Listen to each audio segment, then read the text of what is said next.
नमस्कार दोस्तों, स्वागत, प्रणाम, अभिनंदन, वणक्कम आप सभी लोगों को। मैं अनिल पांडे अहमदाबाद गुजरात से आप सभी लोगों का तहे दिल से स्वागत करता हूं। दोस्तों, मैं आज एक वीडियो फिर से लेकर आया हूं आप सभी लोगों के लिए। आज का वीडियो LG के मदरबोर्ड रिपेयरिंग करना पर है। मैं बताना चाहूंगा कि कंपनी के मदरबोर्ड रिपेयरिंग करने में थोड़े लोग सहम जाते हैं, क्योंकि हर मदरबोर्ड अलग अलग टाइप के होते हैं। आज मैं यहाँ दिखाऊंगा कि कितना इजी है अगर आपके पास मदरबोर्ड वोल्टेज डिटेल चार्ट हो तो। दरअसल में LCD LED में क्या होता है कि जितने सेट आप खोलते हैं उतने अलग अलग तरह के मदरबोर्ड दिखाई देते हैं। हालांकि सारे मदरबोर्ड के प्रिंसिपल सिमिलर हैं, एक ही हैं, लेकिन उसके बावजूद भी रिपेयरिंग करना थोड़ा सा मुश्किल होता है। लेकिन वो मुश्किल आसान तब होती है जब आपके पास मदरबोर्ड वोल्टेज डिटेल चार्ट हो। तो आज मैं मदरबोर्ड वोल्टेज डिटेल चार्ट के माध्यम से आपको बताने का प्रयास करूंगा कि कैसे ट्रेस आउट करें, कहां प्रॉब्लम है, कैसे उसे ठीक करने का प्रयास करें। तो देखें, मेरे पास एक सेट है LG का। सबसे पहले हम इसको देखेंगे कि इसमें प्रॉब्लम क्या है। तो देखें, मैं यहाँ मदरबोर्ड टेस्टर लगा दे रहा हूं कुछ इस प्रकार।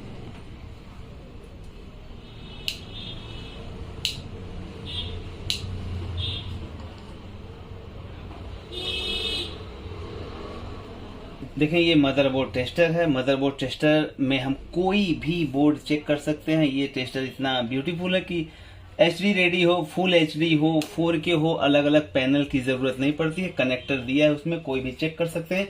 अब यहाँ हमने मेन कोड लगाया, ये पावर सप्लाई है, ये मदरबोर्ड है। अब दो चीज हमारे पास है, अब जरूरत है यहाँ मीटर की। तो अब मीटर से हम चेक करेंगे कि इसके वोल्टेज कौन से नॉर्मल हैं और कौन से अब नॉर्मल।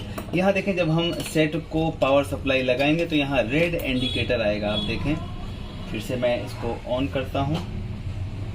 देखिए, हमने यहाँ पावर सप्लाई लगाया, यहाँ रेड इंडिकेटर ग्लो किया और रेड इंडिकेटर आकर के फिर चला जाता है। और देखें, पहले हम इसके प्राथमिक वोल्टेज की चेकिंग कर लेंगे कि क्या यहाँ पे प्राथमिक वोल्टेज जो आने चाहिए वो आ रहे हैं।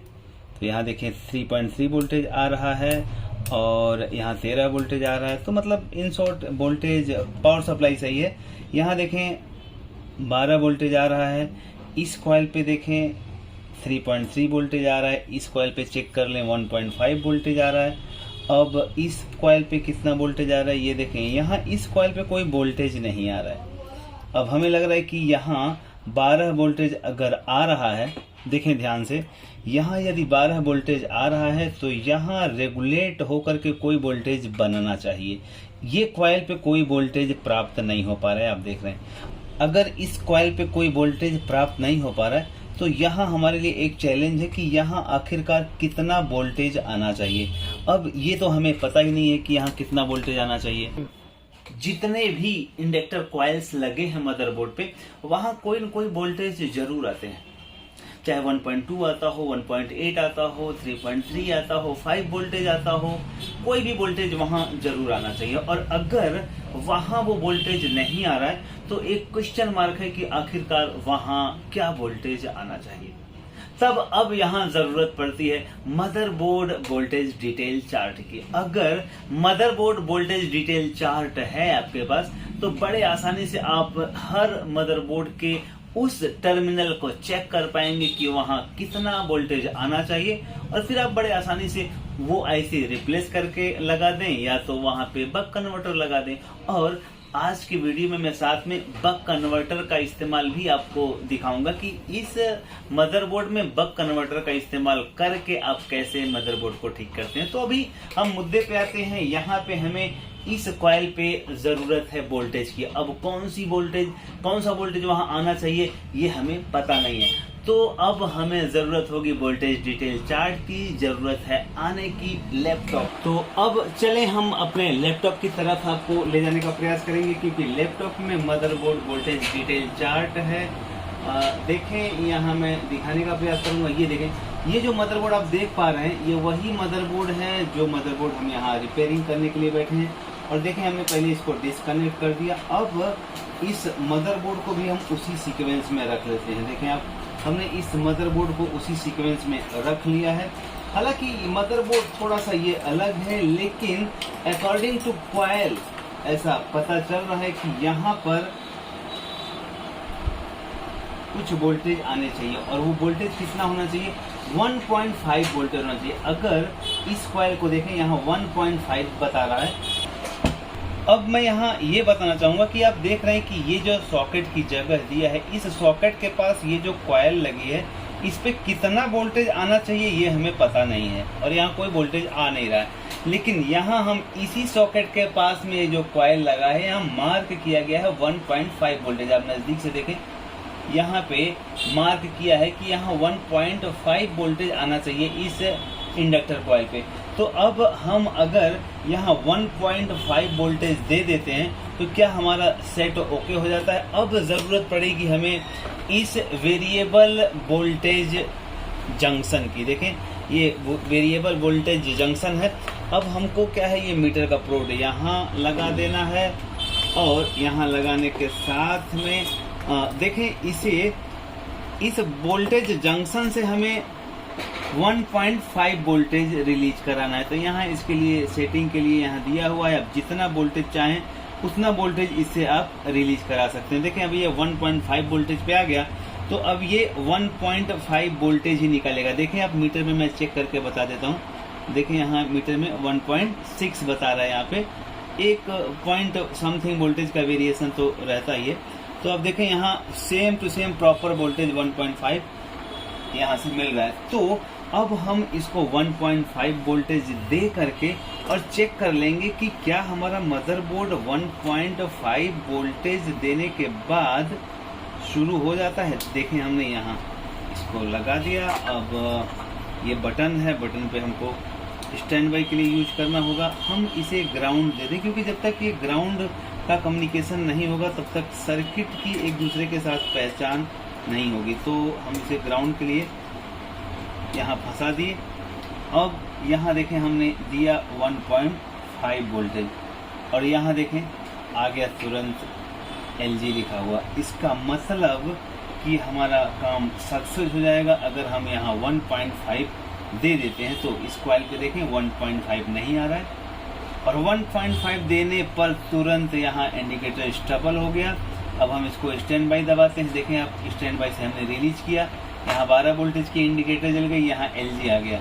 तो इससे ये क्लियर हो जाता है कि यहाँ पे 1.5 वोल्टेज देने के तुरंत बाद रिजल्ट आ जाएगा, क्योंकि इस कॉइल पे 1.5 वोल्टेज नहीं आ रहे थे। अब हम इसको यहाँ से हटाएंगे और देखें, ये फिर वोल्टेज गायब हो गया, स्क्रीन गायब हो गई। अब हमें ज़रूरत पड़ेगी एक बक कन्वर्टर की। दोस्तों, यहाँ आपने देखा कि इस मदरबोर्ड का ये जो वेरिएबल मीटर है, इससे हमने वोल्टेज दे करके चेक कर लिया कि अगर उस कॉइल पे 1.5 वोल्टेज दे दिया जा रहा है तो मदरबोर्ड ओके हो जाएगा। तो अब क्या करेंगे, हमें ज़रूरत है इस बक कन्वर्टर की। देखिए, ये बक कन्वर्टर है। आइए मैं इसका भी नज़दीक से दिखाता हूँ कि इसका इस्तेमाल हम कैसे करते हैं। तो देखिए, यहाँ ये जो बक कन्वर्टर है, ये बक कन्वर्टर की खासियत आपको पता है, बहुत पहले से आपने इसका इस्तेमाल करना शुरू कर दिया है। लेकिन मैं बताना चाहूँगा कि यहाँ जितना वोल्टेज इन करेंगे, 12 वोल्टेज, 15 वोल्टेज, 8 वोल्टेज, यहाँ पे जो टेस्ट पॉइंट दिए हुए हैं, इस टेस्टिंग पॉइंट को जब आप शॉर्ट करेंगे उतना वोल्टेज ये आउट करेगा। अब चूंकि हमें यहाँ से पता है, ये देखें, यहाँ पे इस वोल्टेज डिटेल चार्ट से हमें पता है कि यहाँ 1.5 वोल्टेज चाहिए। तो 1.5 वाला जो टर्मिनल है, हम उसको शॉर्ट करेंगे तो ये मदरबोर्ड 1.5 वोल्टेज रिलीज करेगा। अब यहाँ आप नज़दीक से देखें, यहाँ लिखा है 1.5 वोल्टेज, आप देखें यहाँ। तो हम 1.5 वोल्टेज को पहले यहाँ शॉर्ट कर देंगे। देखें, हमने इसको 1.5 को शॉर्ट कर दिया। अब ज़रूरत है हमें यहाँ प्लस और माइनस देने की। एक ग्राउंड हमने शॉर्ट कर लगा दिया। अब ग्राउंड की बात है, ग्राउंड हम कहीं से भी दे सकते हैं। यहाँ से हम ग्राउंड दे रहे हैं, देखें आप।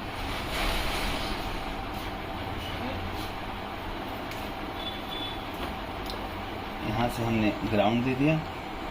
हमें इसे 12 वोल्टेज देना है। 12 वोल्टेज से ये 1.5 वोल्टेज बनाएगा। अब देखना पड़ेगा कि यहाँ 12 वोल्टेज कहाँ आ रहा था।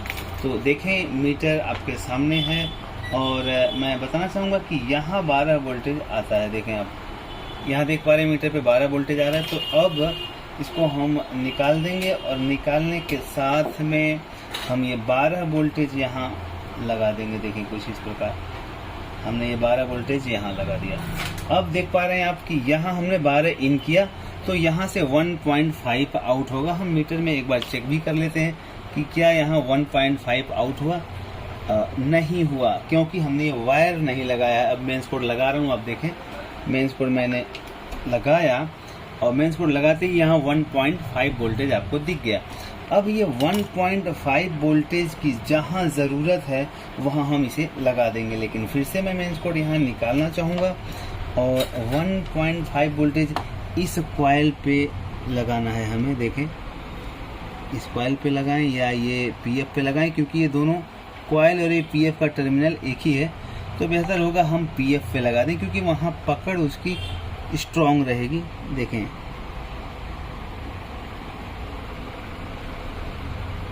देखिए हमने यहाँ लगा दिया इस पीएफ पे।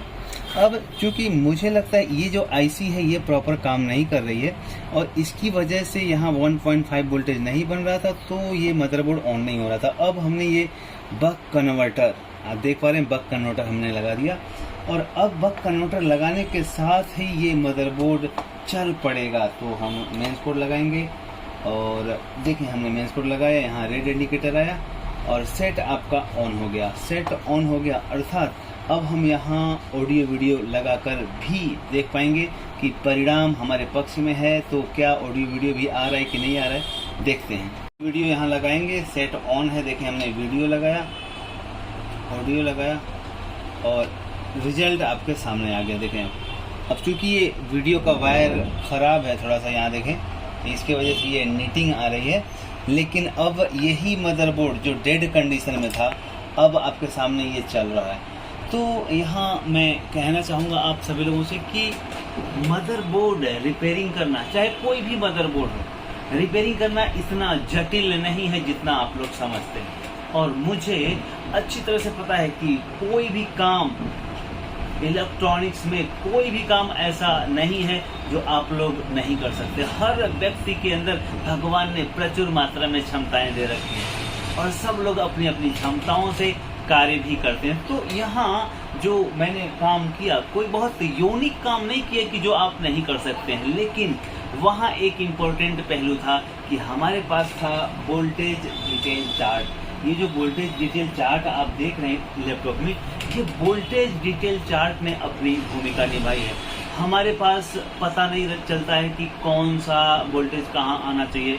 अब इतने सारे मदरबोर्ड हैं, सारे मदरबोर्ड के वोल्टेज दिमाग में तो रहेंगे नहीं, तो ज़रूरत पड़ती है वोल्टेज डिटेल चार्ट की। और अगर ये वोल्टेज डिटेल चार्ट आपके पास है तो कोई भी मदरबोर्ड बड़े आसानी से आप ठीक कर सकते हैं। हालांकि इस मदरबोर्ड को ये आईसी रिप्लेस करके भी ठीक किया जा सकता है, पर सबसे इम्पोर्टेंट भूमिका निभाया है वोल्टेज डिटेल चार्ट। और अगर हमारे पास वोल्टेज डिटेल चार्ट है तो बड़े आसानी से हम कोई भी मदरबोर्ड ठीक कर सकते हैं।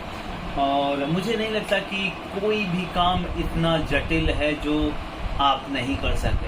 हर काम मैं आपसे कह रहा हूँ, हर काम आप कर सकते हैं। बस थोड़े से जोश, थोड़े से साहस और थोड़ी सी चील की नज़र की ज़रूरत पड़ती है। और यहाँ मैं कहना चाहूँगा, कई लोग ऐसा सोचते होंगे कि पांडे सर के पास तो ये मशीन है, मदरबोर्ड टेस्टर है, लैपटॉप है बहुत हाई फाई, ये सेटअप है बहुत बढ़िया, इसलिए आसानी से काम कर सकते हैं। ऐसा बिल्कुल ही नहीं है। मैं बताना चाहूँगा कि अगर ये मोबाइल अच्छी क्वालिटी का है तो ये जो लैपटॉप का काम है ये मोबाइल से हो जाएगा। ये अगर आपके पास नहीं भी है, मशीन नहीं है, तो आप छोटी साइज की एक 2 स्क्रीन रख लें, एक फुल एचडी की, एक एचडी रेडी की, 2 स्क्रीन रख लेते हैं तो इस मशीन की भी ज़रूरत ख़त्म हो जाती है। तो दोस्तों हर चीज़ का विकल्प है, हर चीज़ का सब्स्टिट्यूट है। बस आपको ढूंढने की ज़रूरत है कि हमें किन किन चीज़ों की ज़रूरत है।